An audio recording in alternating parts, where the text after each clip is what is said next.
Kia ora. There are two marks of a follower of Jesus. One is a lover of people, and the other is a lover of story. We need stories not just to open our minds and delight us, but also to imagine both despair and hope. And we need to hear stories, same stories, again and again, to tell and retell, and let them guide our understanding, gird our courage, and help us avoid perpetuating injustice and violence. So on this Mother's Day, let us hear again the stories of two mothers of Israel, Esther and Vashti, and Esther's mentor, Mordecai. I call Esther and Vashti mothers not because they had or children.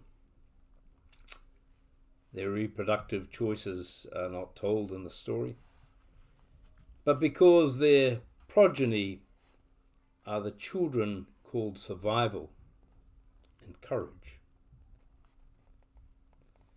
The Book of Esther, a novella, can be read as a story of brave women, using in Vashti's case her position to stand up to patriarchy, and in Esther's case using her wiliness to save her people. Yet by the end of the story, chapter 9, the king is still on his throne, and violence is still the currency of this kingdom. For this is not a liberation Moses-style story where the Pharaoh and his minions are repulsed and the people break free. Moses didn't use his insider status in Pharaoh's court, like an Esther, and coddle up to the Pharaoh and ask for better working conditions or a living wage. No, he said, "Let my people go." And nor does the story end with Moses, as it did with Esther, being part of the imperial power pyramid. Rather, the Book of Esther is a survival story about disempowered people employing disruptive strategies to exert their agency and power to get their needs met and the needs of their people met. But it's also about being corrupted by the very system of power and violence they sought to subvert. That's the bit you don't really hear about in the usual tellings of the story of Esther. Well, the book begins with an incredible tale about a non-Jewish queen, Vashti, shattering stereotypes of women as weak and disempowered. Begins with a party thrown by the Persian king Ahasuerus for all the inhabitants of his capital Susa. After a drinking session, the king summons Vashti to appear before his all-male companions wearing the royal crown. The inference is only the royal crown. The king and the other men see her as an object for their pleasure. She has no agency or power. Yet when summoned, she refuses to go. She is enacting her agency by choosing to absent herself. And her choice exposes the fragile foundation on which this entire patriarchal structure stands, and the anxiety and vulnerability among these men with regard to women. Her defiance threatens all male power in the society, and hence the society's sexual and political order. Vashti's transgression instills fear in the king's court that all women will then disobey their men. Shock, horror. And so a decree was passed that, I quote, "all women bow down to the authority of their husbands, ensuring that each man might be a master in his own house." both bizarre and disheartening that Vashti's refusal to be paraded as a pin-up was seen to threaten the power of every man. While her bravery is to be applauded, Vashti's assertion of power and refusal to be used for the king's pleasure ends up being used to entrench male dominance and keep women in their place.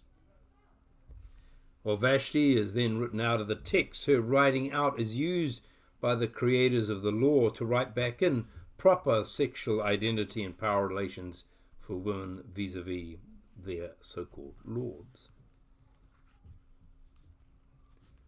Both Vashti's refusal and Mordecai's later lead to a massive overreaction, condemnation, and danger.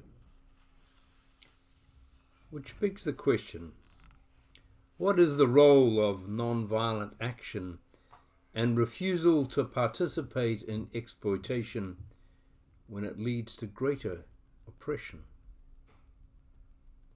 How do we make sense of this? As an aside, my take on Judas is that he was trying to raise similar questions with Jesus and his fellow disciples. In a totalitarian regime, protests will always be costly, and not just for those like Vashti or Jesus who stand up to challenge the powerful. The Vashti story is an entree into the story of Esther. The king, after banishing Vashti, regrets losing his queen, and his nobles suggest that he hold an entire empire-wide search for a new one. Ahasuerus agrees, and all the eligible virgins, according to the text, are rounded up into the harem in order to be assessed. As the Jewish scholar Kat Zavis points out, we need to understand Esther through the lens of trauma. She is a foreigner, a Jew. Her people brought to Persia as captives of war. She is taken as a young girl and basically sold into sex slavery to a man, the king, much older than her, and forced to serve in his harem. This is not a glorious romantic story. We tend to forget the incredible violence enacted upon Esther. Disempowered people often work for the powerful in intimate settings, such as their homes, whether they be wives or servants or slaves. They are constantly watching the ruling elite, discerning how to read them and manage their needs and energy so as to keep themselves safe and under the radar. From a very young age, Esther resides in the king's palace, an echo chamber filled with people that respond to their problems with violence. Esther reenacts her own trauma and has limited vision of possible solutions through that lens. The story tells us that Esther in the harem wins the regard of all who knew her, which is probably hyperbole given the competitive inbuilt nature of any harem. When Esther's turn comes with the king, she gains his favor and is made his queen.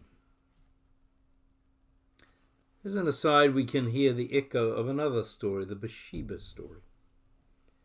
Like Esther, Bathsheba was a woman traumatized by the actions of the man, King David, who would become her husband.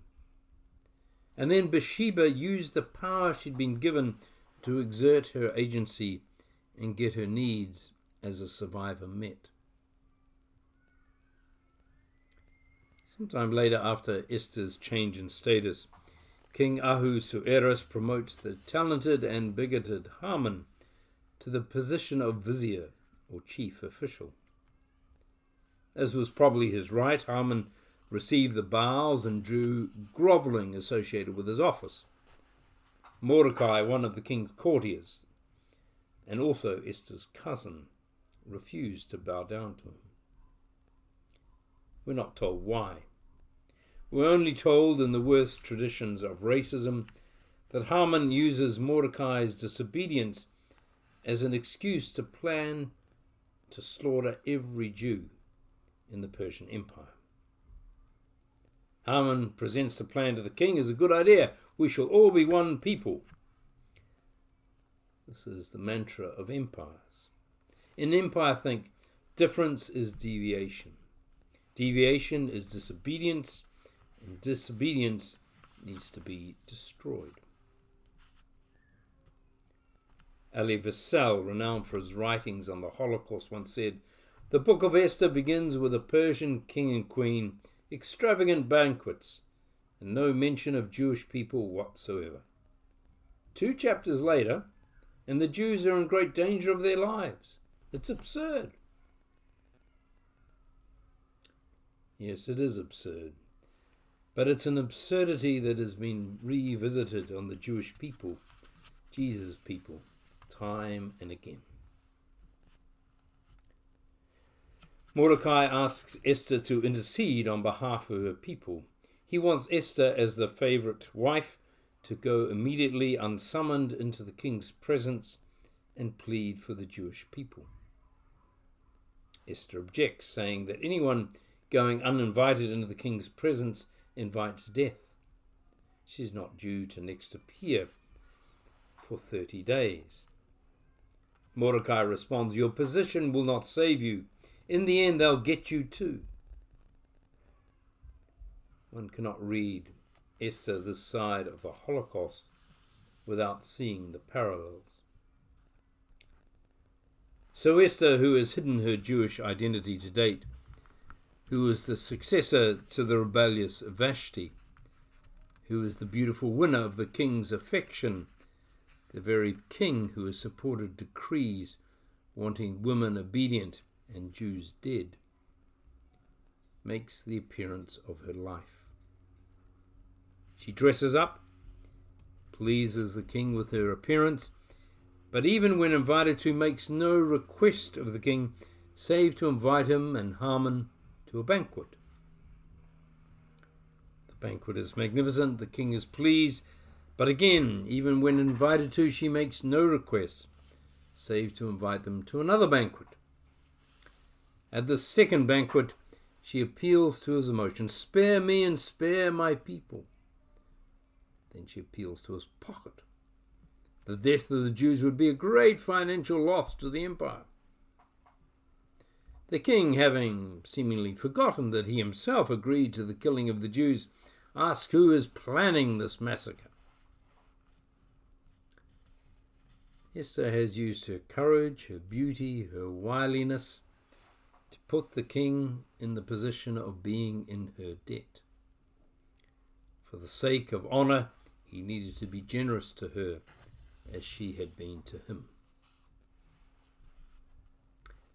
Then, as the story is usually told, there's a happy ever after scene with Mordecai elevated to the position of vizier, Esther entrenched as queen, Haman executed on the gallows he'd built to kill Jews, and a party called Purim instigated to celebrate it all. What usually isn't told is the detail in the last chapter, where thousands of people in the empire, deemed to be enemies of the Jews, are slaughtered, which puts a different spin on the whole book. It's not an add-on. It's something the author intended all along in writing this novella. For the Jewish writer, in his conclusion, is pointing to our fallibility as human beings, whether we are powerful or powerless, Jew or Gentile. We too can enact extreme violence, taking revenge on those who have or might wrong us. It points also to the reminder that even those who start off powerless can be corrupted by power. And the acts of conscientious resistance and courage in the face of opposition do not excuse us when with violence we seek to exact revenge upon our oppressors. This author calls us to recognize that to create fundamental change in our society, we need to push against systems of oppression and work together